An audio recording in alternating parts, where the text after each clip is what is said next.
Hello, I'm Don Hammock, the Sports Information Director at Mississippi Gulf Coast Community College. Welcome to another exciting edition of Bulldog Blitz. We'll have a lot of highlights from tonight's 47-35 victory at Southwest to extend the winning streak to 3 games.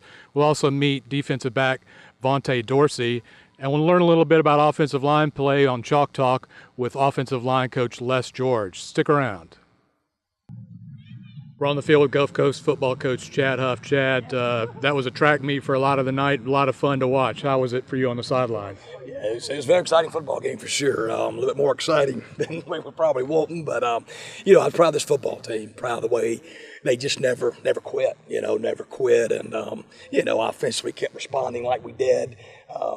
Some kids stepping up, making some plays, and they got some good football players too. Coach Peavy and those guys do a tremendous job over there. And we knew it was going to be a battle coming over here to Southwest. Anytime you come over here and play on the road, it's a tough ball game. We've had a lot of good football games over this way, and it's great to get this win, this victory, the way we did it. And it was exciting early, and kids were having a lot of fun with it, and never gave up. And it was good to see them battle and play a complete game, play 4 quarters. Larry Sisson was one of the guys who stepped up and made plays, completed his first 12 passes tonight, was really good stepping in for Kalen Whitlow tonight. Yeah, can't say enough about Larry. He's a testament to what coaches we always preach, is keep battling, keep fighting, keep doing what you're supposed to do the right things, and be ready to step up when your time comes. And Larry's battled, he's fought, he's a competitor. He's always looking to improve each and every day, and he definitely took advantage of this opportunity tonight, and proud for him, doing the things that he did tonight. And the team rallied behind him, and it made some plays for him. And I think he was, started off really strong. And Coach Phillips, I thought, did a tremendous job of centering the offense, about some things he can do to get him involved early and get him locked in and focused. And so real glad, proud to see Larry step up and do a tremendous job tonight. We definitely have something we can build on. Defensively, first half, there wasn't a lot to brag about, but I think the second half you guys figured some things out and got them slowed down quite a bit. Yeah, we just had to settle down. The guys were, Coach Boyd, Coach Davis, we were talking at halftime. The guys were just trying to do too much instead of just doing their job. Just fundamental football, staying inside leverage, tackling, wrapping up, just fundamental football. And, they made some adjustments, did some things, put them in better situations to just read their keys and keep everything in front of them, and I thought we came back and the line of scrimmage, we did a better job of controlling, kept the quarterback contained a lot better, and defensively, the secondary did a good job of keeping them in front of them and making the tackles. You overcome a lot by just rallying to the football and 11 football. 11 guys running to the football, overcome bad tackling and fundamentals. So the guys they never quit. They, coming into halftime, they were, the look in their eye, they knew. They knew, and so it was good to see them come back out the second half, and less the turnover we had there, put them in really good field position. I think outside that we kept them from the end zone, so allowed us to make some plays offensively. I was proud of our offense, eating some clock, establishing the run game there, and I thought we ended up wearing their defense and getting tired. And our offensive line did a tremendous job. DeMarcus Hayes and Travion Shannon ran tonight, and Shard Cook and Kevin Haas. Those guys did a great job of taking it on their shoulders and battling and finishing the way we're used to finishing, and that's running the clock and ending with the football in our hands. So it's a good night. Again, not perfect, but it's definitely something we can build on. We're 3-1 in the South Division, and excited about where this football team's headed. I think close to 600 yards total offense, and Larry, for all the success he had passing the last 2 drives of the game, he didn't have to throw a single ball. I think he turned around and handed it off every play, and like you said, the big guys up front paved the way tonight. Yeah, when you can do that offensively and maintain a lead and keep the defense off the football field, that's what you want to do to finish a football game and win it. And we're glad to see that. Special teams, proud of Joshua Rowland. coming back and hitting 3 key field goals there, 9 points, and kickoffs were really good tonight, and Tyler did a great job punting. So thought we, played well with special teams too. So I'm glad to see made some corrections last week, and it was good to see those guys fix them this week and did a lot better. I think Josh wound up with 4 field goals. I think he had 3 40-yarders too, which is super impressive. Yeah, awesome. I'm saying 4 field goals and 3 outside the 40. Yeah. He's solid. I know we believe in him, and got all the confidence in the world in Josh. Got a strong leg, and it was good to see him come through tonight for us. It's 3 in a row.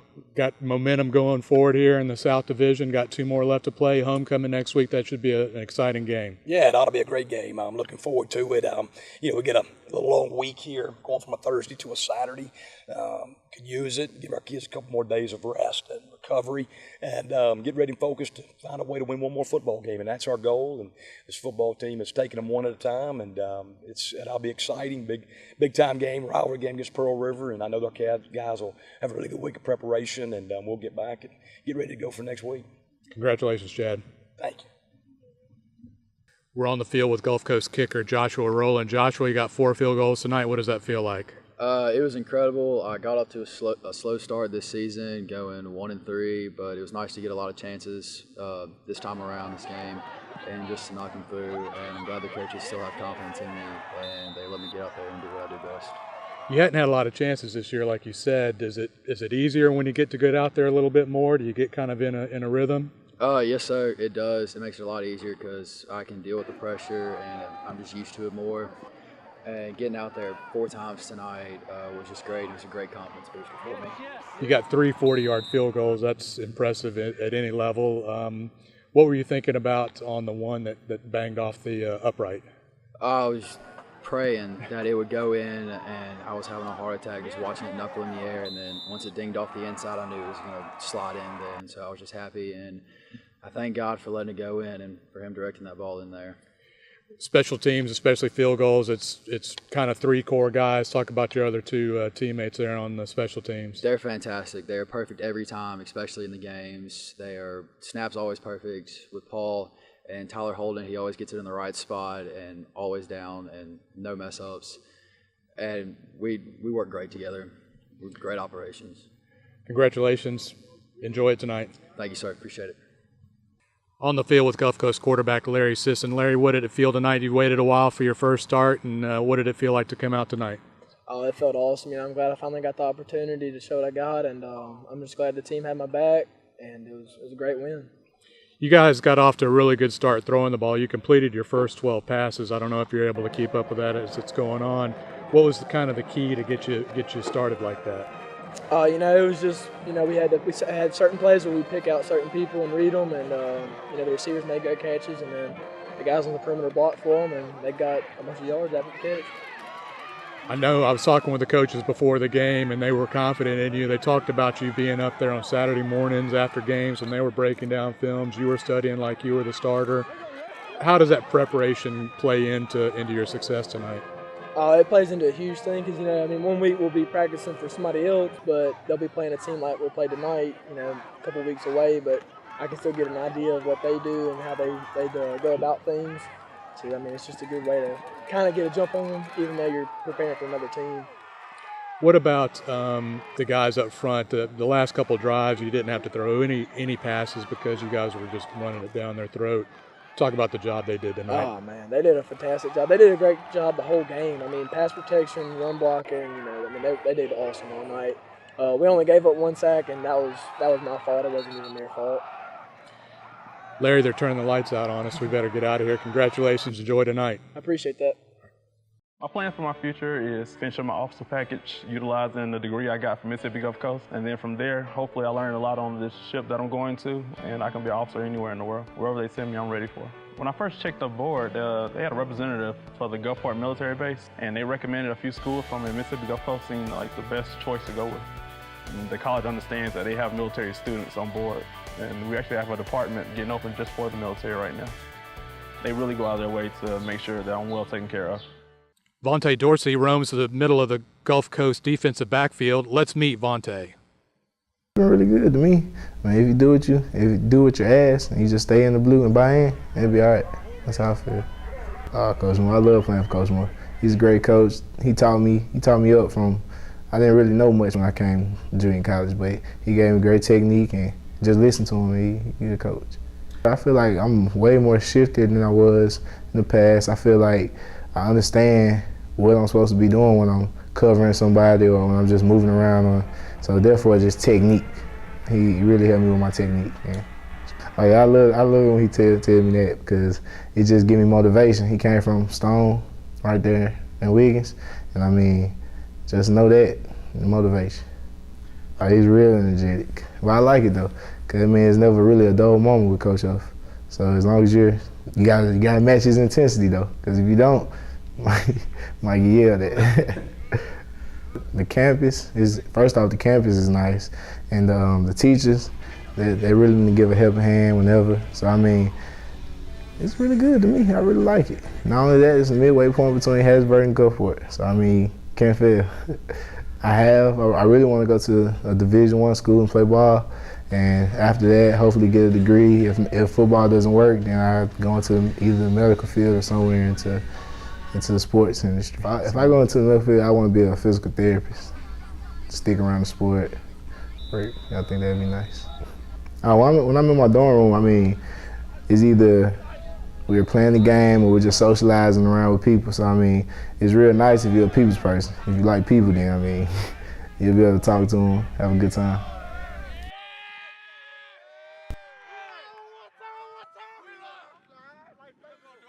I have a baby, and I knew that I had to do something to be a good role model to her. I want to be a nurse. I want to help patients as much as I can and be in the hospital setting. The parents that are in the class, we all know what we're going through with each other, and we just, have each other's back, I guess. We help each other as much as we can, and we know that with kids, it's not so easy. We understand each other. We truly are a family. Gulf Coast offensive line coach Les George is going to teach us a little bit about offensive line play. Let's go to Les.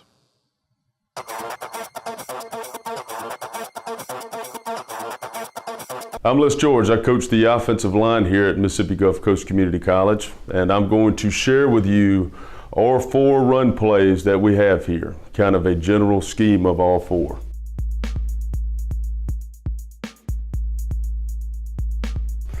The first one I'm going to talk about today is power. Power is a play that has always been a good base run for us. Looking here at the defense, we're in a 20 personnel look, so we want to get a good tackle guard combo. We want to get hip to hip so we can get joint traction to that backside linebacker. The fullback is now going to kick that defensive end. He wants to aim inside hip. The center will give a back block on the nose. The guard will skip pull, staying square, wanting to really press that gap down so we can get inside leverage and drive out that linebacker. The backside tackle wants to give a gap hinge for the DN coming off the edge. The running back will then aim in the A gap, wanting to come off the tackles outside hip to score a touchdown.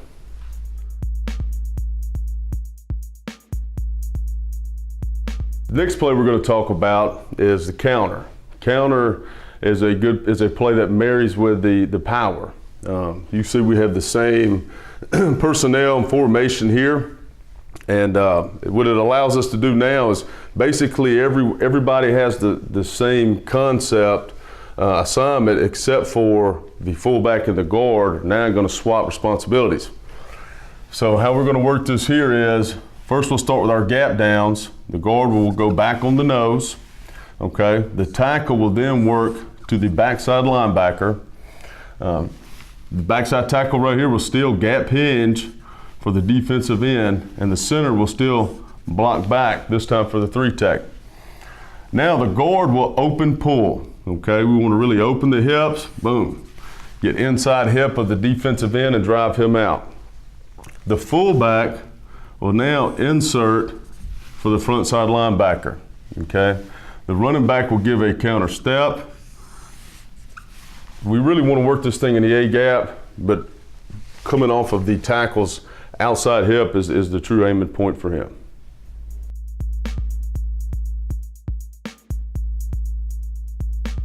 The next play we're going to talk about is inside zone.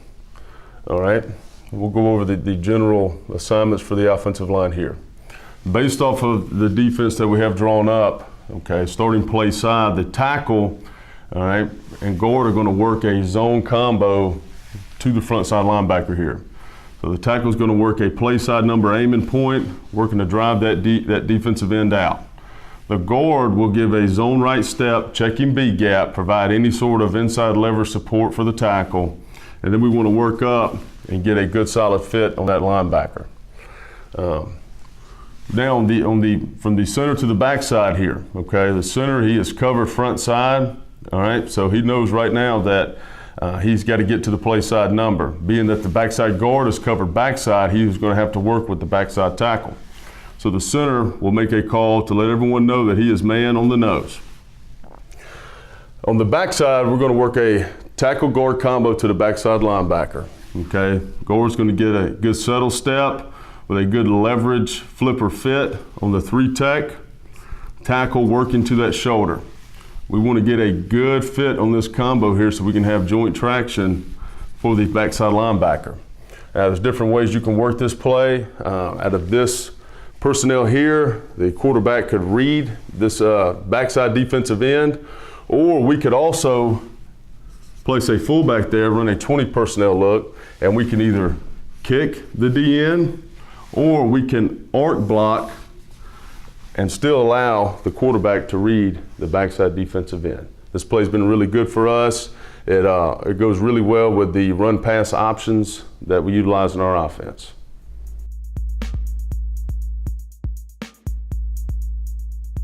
The next play we're going to talk about is outside zone.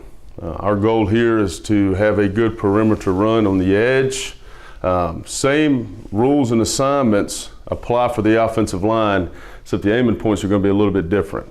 We're still going to work a tackle guard combo to the front side linebacker. Tackle's going to attempt to get this thing reached by aiming for the outside bicep. The guard is going to get some depth, and he's going to do one of two things. Okay, he's going to overtake the defensive end, or if the end were to fly out, tackle would drive him to the sideline, and the guard would then work up for that front side linebacker. Since we have a backside 3 tech here, the center is going to work man on the nose, and he is going to aim for the bicep. We want that nose to be reached and sealed off. Backside, we're going to work what we call a scoop between the tackle and guard. All right? The guard is going to work a good angle path to get the backside linebacker. Give me some backside what we call Heisman stiff arm for the tackle to get that 3 tech scooped out. The back will then read the front side defensive end. If we get it reached, he knows right now to keep it outside on the perimeter. If the defensive end does not get reached, the running back knows now to run it in the B gap. This has been a play that has been really well for us. You want to really create some good stretch flow on this play and provide a clear, defined read for the running back. Those are the 4 run plays that we have here at Mississippi Gulf Coast. Our goal is for the offensive linemen to have a good, solid understanding of the fundamentals and techniques that are involved, so that when they do move on to the next level, they're able to step right in and help their next team out immediately. So I want to thank you for tuning in today. And remember, if you're going to be something, be in the blue. Thanks for joining us for another edition of Bulldog Blitz. Join us next week after homecoming against Pearl River. We'll see you then.